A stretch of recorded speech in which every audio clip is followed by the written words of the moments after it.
Good morning, everybody. Good morning. All right, a little bit louder. Good morning. There we go. You guys get full points for showing up today because it is nasty out there. So thank you for being here. Thank you for joining us. My name is Reverend Emily Bruce. I'm the minister of this church, and you are welcome here at First Parish. In a moment, Jane Ford, who is our worship associate, will lead us in lighting our chalice. But first, as always, I have just a few announcements. The first being that we have started collecting non-perishable food for the Taunton UU Church's food pantry. So there's a basket in the back of the meeting house. There's also one over in the parish house, and attached to each basket is a list of the items they're looking to gather. So this is something we're going to start doing every week, and once a month we'll get a volunteer from the community to drive everything over to the church. So you're welcome to participate and to support this effort. And if you want to get more involved and maybe be a volunteer driver, let me know, or let Linda Loring, who's chair of the Social Justice Committee, know. And Linda's here somewhere. There she is. There's Linda. Thank you. Also, we are reviving our Art in the Chancel program, which, as some of you may know, we do an alternating art series on this big wall right behind me, where for a month we'll hang a piece of artwork, and then we'll have a month off, and then another month we'll hang another piece of artwork. So we're trying to get that program going again and encouraging people to apply. And this is done through the worship committee. So Joan Thompson Stein, Joan, will you raise your hand, is the chair of the worship committee. So she's the person to talk to, but there are also signs in the parish house. It's been in the newsletter about how to apply, what we're looking for. It does need to be a big piece of art, but we're now accepting applications to hang something for the month of February, and also a separate piece to hang in April. So if you're interested, or you know someone who's an artist in the congregation and you want to encourage them to apply, please do. And that's it. So I invite you to sit back and relax, get comfortable in your seat, and join me in taking a deep breath in and out. Let's do that one more time. In and out. Put your phone down, put your to-do list down, whatever's on your heart this morning, let it rest for a little while you experience worship in this space with all of us today. Welcome, we're so glad to have you here, and I'll invite Jane up to light our chalice.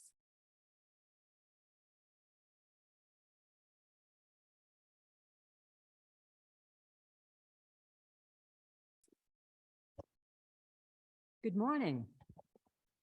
My name is Jane Ford, and I am the worship associate this morning and a member of the worship committee.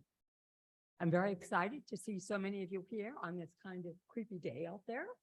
So welcome. Thank you for coming out.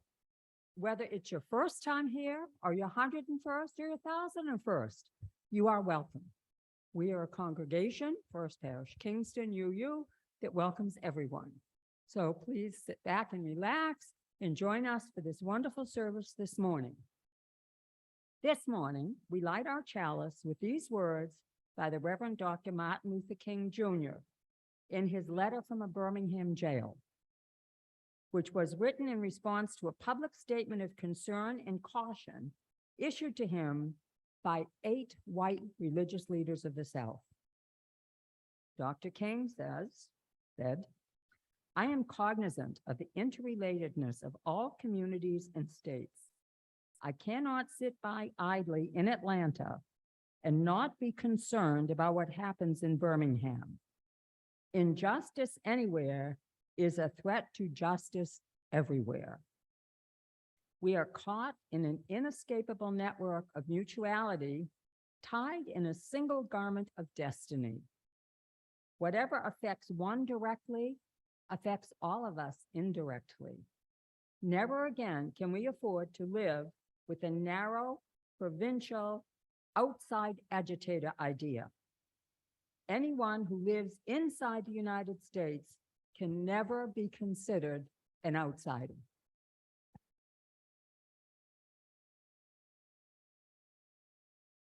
I invite you now to rise in body or in spirit for our first hymn, number 1023, which is Building Bridges in the Teal hymnal. And this is a round, so we're going to have a little bit of fun this morning. We're going to sing it through once all together, and then we're going to sing it through 3 more times that we're going to split you into 2 parts. So the left side is going to go first, and I don't have my book in front of me. Hold on a second. When you get to the end of the second line, left side, the right side will start. Follow your choir members. They're going to help you. But we're going to see how much of a train wreck we can do here. And it's going to be great. It's going to be great. So building bridges.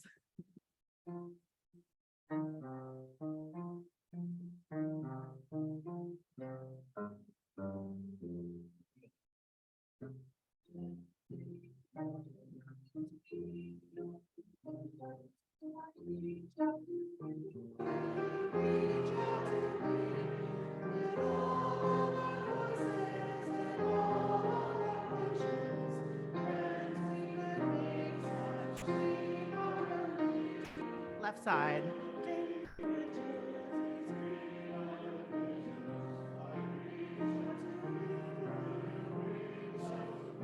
Right side.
Well done, everybody. Please be seated. As we enter into our time of prayer and meditation, I invite you to join me in singing side 1 of May Love Be Your Guide. You should have a card in your pew, and please share with a neighbor if you need to.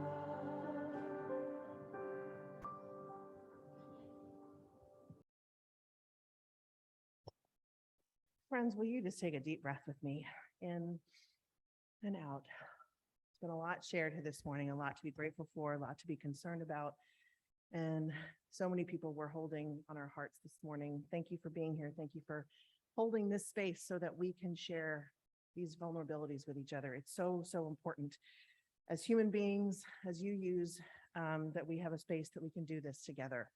This is one of the things that makes our community what it is. So thank you all for being here and sharing that. Will you please join me in the spirit of prayer? Holy One, you of many names and no name at all, hold us in this space this morning. Hear the prayers of joy and sorrow on our lips and in our hearts. Help us to witness to those around us and help us to witness to ourselves and our own needs for wholeness in this moment. Spirit, as the long winter continues on, may we find rest within the waiting and the isolation. May we uncover the gifts that may exist alongside the struggle. And may we persist in gentleness with ourselves and our tender hearts. In this extraordinary time of our lives and the life of our world, may we be reminded that we can live and love and be loved, that our presence for and with each other is a blessing, that we are capable of surviving so many challenges because we have each other and we have this beloved community. In the name of the great love that surpasses all understanding, we pray today. Amen. Let us now have a few moments of stillness together.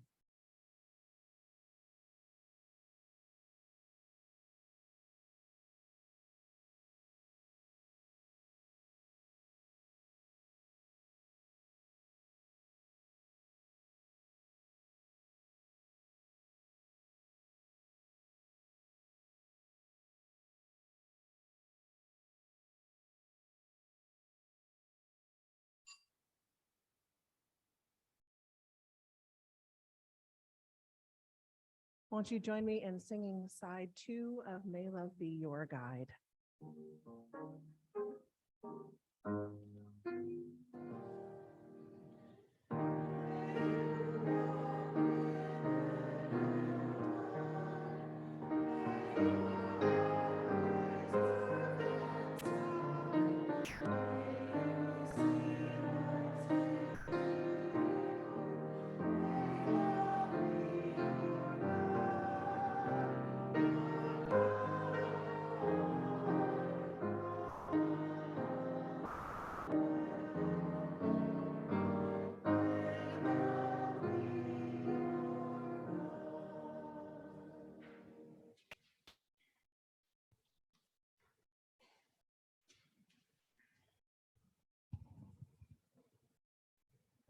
When we give, we say yes to something we value.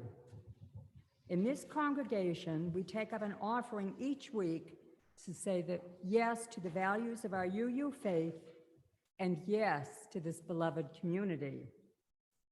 Please give as you are able. Today's offering will be gratefully received. Our offering anthem is One Beloved by Martin Luther King Jr., entitled Precious Lord, Take My Hand. It is universally considered the most popular, most beloved gospel song of all time. Written by the Reverend Thomas A. Dorsey after the tragic death of his wife and infant child in 1932, Precious Lord is simple, emotional, direct, and profound. We chose this hymn because in the final moments of his life, right before the assassin's bullet entered his body, Martin Luther King was asking his friend, the musician Ben Brock, to play Precious Lord at the service they were going to lead that evening. Branch quotes King as saying to him, "I want you to play Precious Lord tonight like you never played it before." Moments later, he was shot and killed.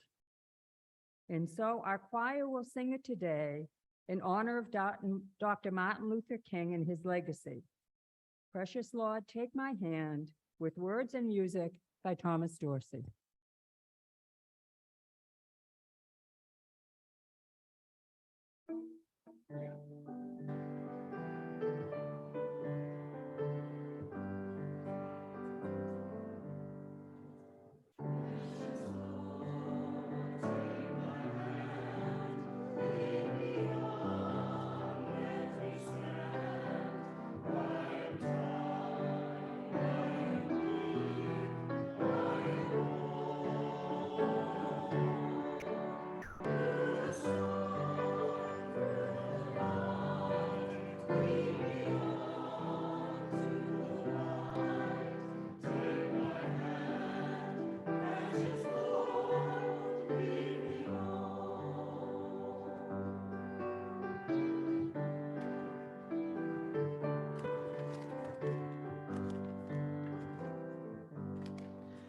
When my way grows drear, precious Lord, linger near. When my life is almost gone, hold my hand lest I fall. Hear my cry, hear my call.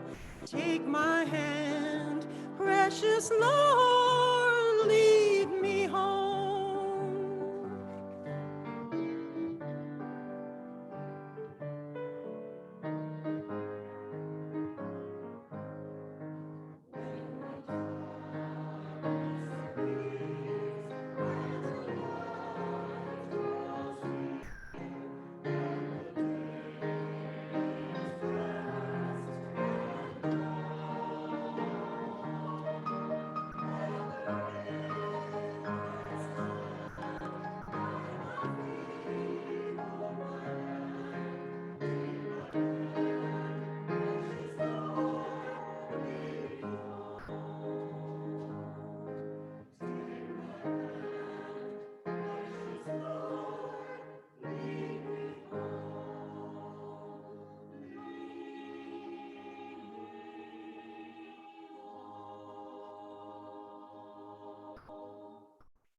This morning's reading is called Of Course I'm a Racist by Sonia Renee Taylor. One of the most freeing things that white people can do, actually any human being on the planet can do right now, is to say, of course I'm a racist. Of course I'm a racist. If you grew up in a house that spoke French, you wouldn't have to do anything to gain proficiency in the French language. You would just speak it because that's what's being spoken around you. Our society speaks racism. It has spoken racism since we were born. Of course you're racist. The idea that somehow this blanket of ideas has fallen on everyone's head, except for yours, is magical thinking. And it's useless. Because what happens when you say, of course I'm a racist, is that can allow you to recall, oh, this is not personal or mental failing. This is not because I'm a bad person or because I'm some evil or terrible being. This is because it's the common structure of the society I've been immersed in since the beginning of my life. And what I have the opportunity to do is to learn a new language. The same way someone who grows up speaking French can decide to learn a new language. But that takes work, takes effort. That's the difference between non-racist and anti-racist. Anti-racist is about action. To do nothing is to leave the system firmly in place. It is to absolutely affirm the status quo of certain bodies being allowed resources and access to opportunities and other bodies literally being killed. So, if you want to assure that racism stands, continue being non-racist. But if you would like to see racism dissolved, if you would like to see the interruption of racism, the interruption of white supremacy, then what you'll do is say, where do I speak French? And how do I transfer that to a language that's less harmful? I think we all have the opportunity to do that right now.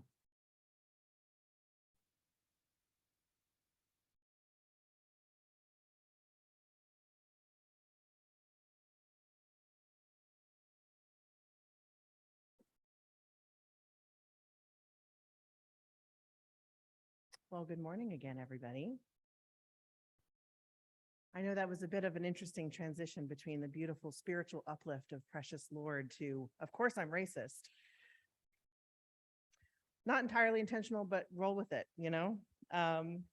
It's really nice to be back in this pulpit again. I know it's only been a few weeks since Christmas Eve, but it feels a lot longer. So as many of you likely already know, tomorrow is Martin Luther King Jr. Day, and I'm glad to make this service in part an honoring of Dr. King's legacy. In my mind, for me and for so many others, Dr. King was a prophet, and his words continue to inspire and challenge us today. And today we're also, and this is the interweaving that I'm trying to do, we're also continuing our sermon series on the First Parish Covenant. So to refresh our memory, I'm doing a 5-part series over the course of this year on our covenant. If you look at the front of your order of service, you will see the covenant printed there, and I'd like to invite you to read it aloud with me now. We, the members and staff of First Parish Church Kingston, gather as a welcoming community and covenant as individuals to be truthful and respectful with ourselves and one another, to attempt to communicate effectively, to be open and welcoming to all who come within our midst, to listen respectfully without being judgmental, and to practice love and compassion. So the 5 phrases I'm preaching on this year are welcoming community, truthful and respectful, communicate effectively, listen respectfully without being judgmental, and practice love and compassion. So in the fall, I preached on welcome community and truthful and respectful. We're mixing up the order just a little bit because today I'm talking about listening respectfully without being judgmental, because in my mind, a huge part of successful communication is knowing how to listen. Am I right? So we're going to go there first. And to illuminate that idea, I chose our reading today. This reading is an excerpt of an interview given by a Black author and activist, Sonia Renee Taylor. Ms. Taylor is the author of the book, The Body is Not an Apology, which it's a book that has sparked a movement of body acceptance and radical self-love, especially as a means of combating systemic oppression and injustice. I highly recommend it. And I believe that Mrs. Taylor, like Dr. King, is a prophet. She's unafraid to speak hard truths and challenge perceptions to further the goals of equity and justice. She says, quote, "One of the most freeing things that white people can do is to say, of course I'm racist. Of course I'm racist." I invite you to let that phrase just sink in for a minute and see how you're reacting to it. Of course I'm racist. How does your body react to those words? Did you kind of do this when you heard it? Make that face externally or internally? Did you feel maybe a jolt of guilt or shame in your chest or your stomach? Did your face get hot? Sometimes my face gets hot when I think about that. Could you feel your heart maybe pounding just a little bit faster? Or maybe you're sitting there going, no, I'm not.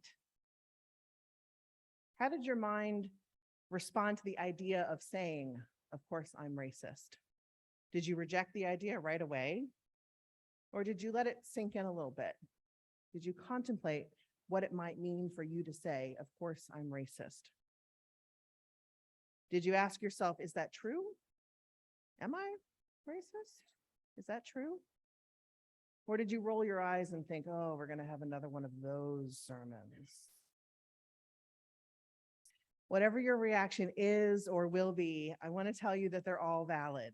You're not wrong or bad for however you're feeling about that statement, because the important thing here in this sermon, in this message, is to connect with whatever it is you're thinking and feeling when you hear things like that, and to let those feelings be present, not shut them down and not push them away. That's the important key to listening respectfully without being judgmental, is paying attention to your reactions and allowing yourself to be curious about what you're feeling.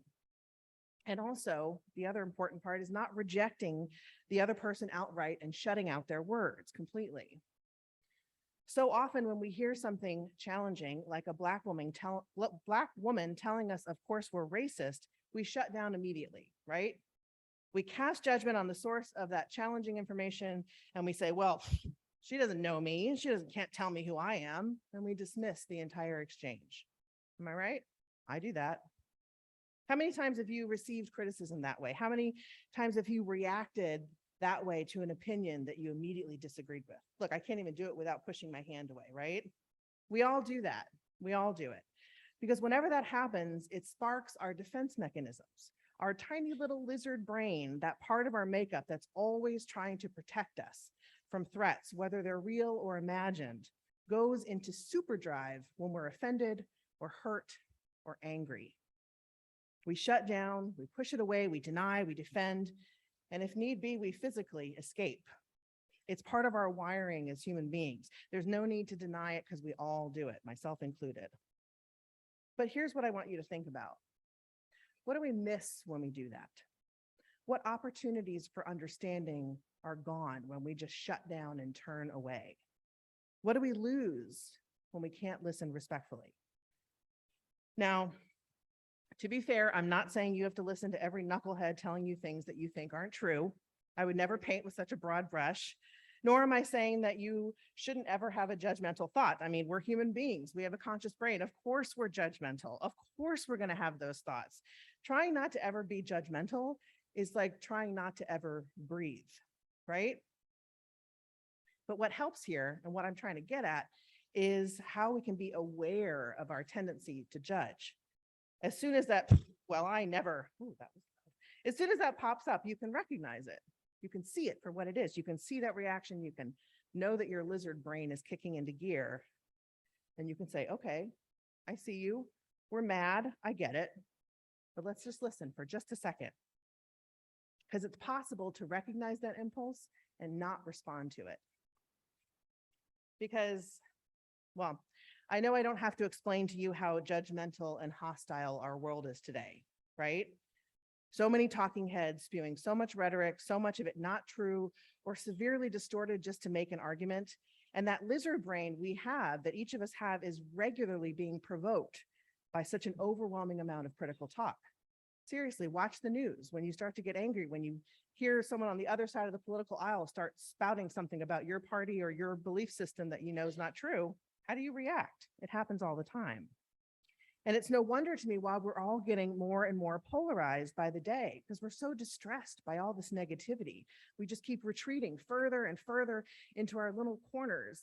And it's so much to manage all of that.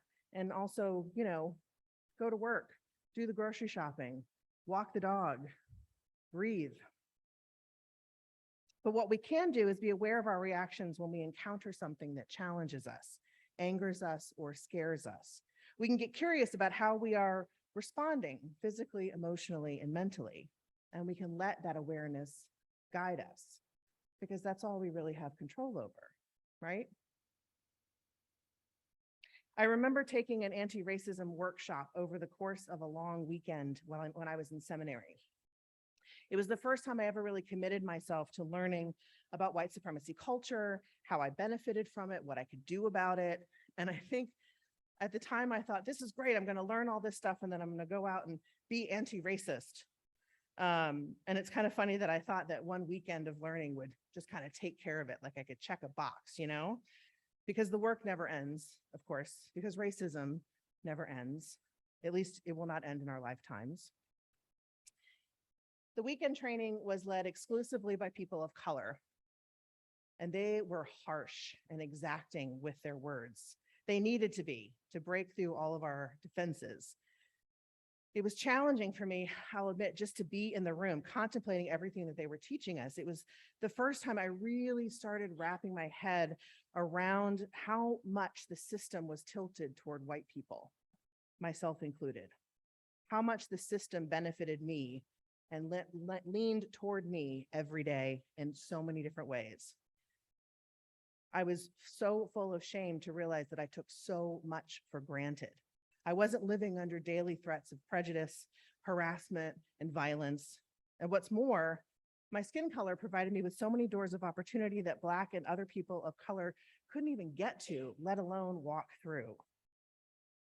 So I was full of hot shame for most of that weekend, especially when they asked me a question and expected me to respond in some ways that showed them I was learning. My cheeks would get red, I'd feel my heart pounding in my chest, and I just wanted to run away. But I didn't. I stayed. I listened. And I tried to take it in as best as I could.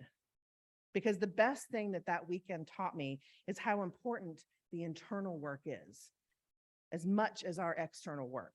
Because we can support Black Lives Matter, we can hang our flags, we can go to marches and all of that and more. It's important and necessary work to be true allies. But being true allies also means we need to learn how to listen. We need to get past our defenses and try to understand the system of privilege that all white people are embedded in. That language we've been learning to speak since birth. The internal work is so important so we can go deeper than I'm not racist to how have I been raised to speak this language and how can I learn a new one? Taylor goes on to explain that our ability to listen to that hard truth is actually, and this is the amazing part, is actually the doorway to our own freedom and the justice that we're all seeking. She says, quote, "What happens when you say, of course I'm racist, is that it can allow you to realize, oh, this is not a personal or moral failing. This is not because I'm a bad person or I'm some evil or terrible being. This is because that is the structure of the society I've been immersed in since the beginning of my life.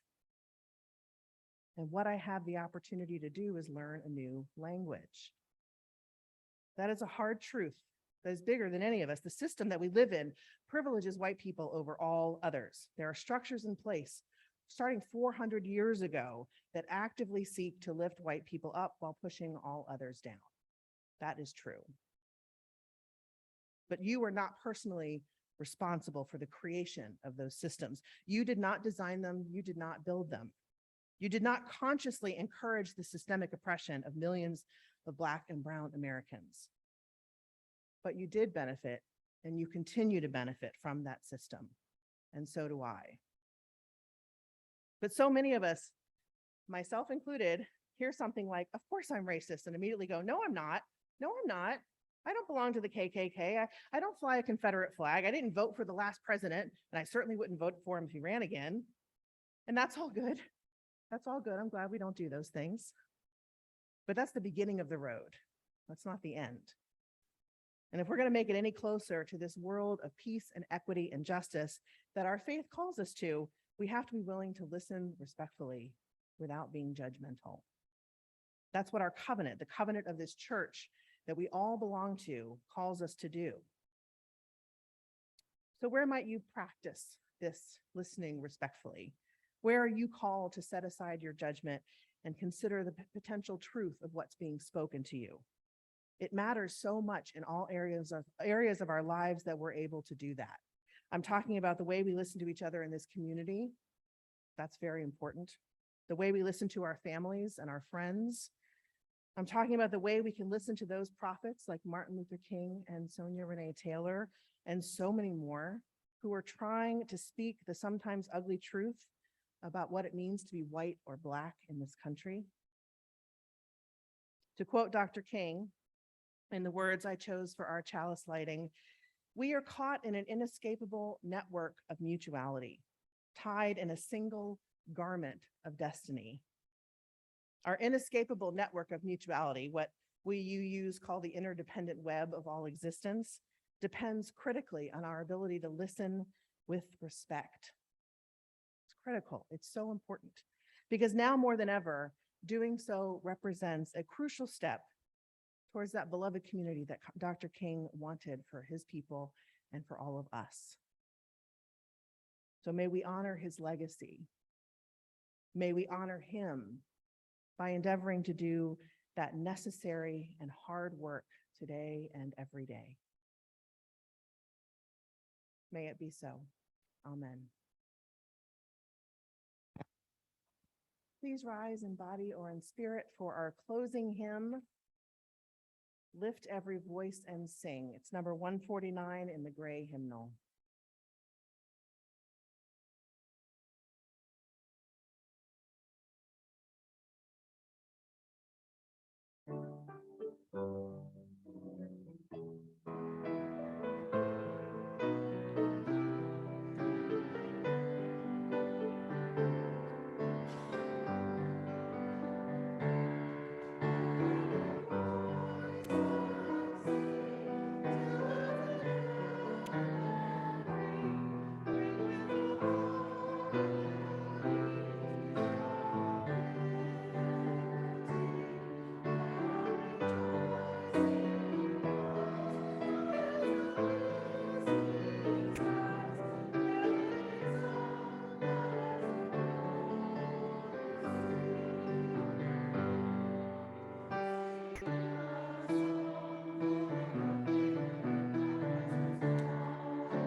Friends, as we extinguish our chalice, let us remember that we also are woven in the same single garment of destiny, and may we all do our part to move toward the beloved community. May it be so, and go in peace.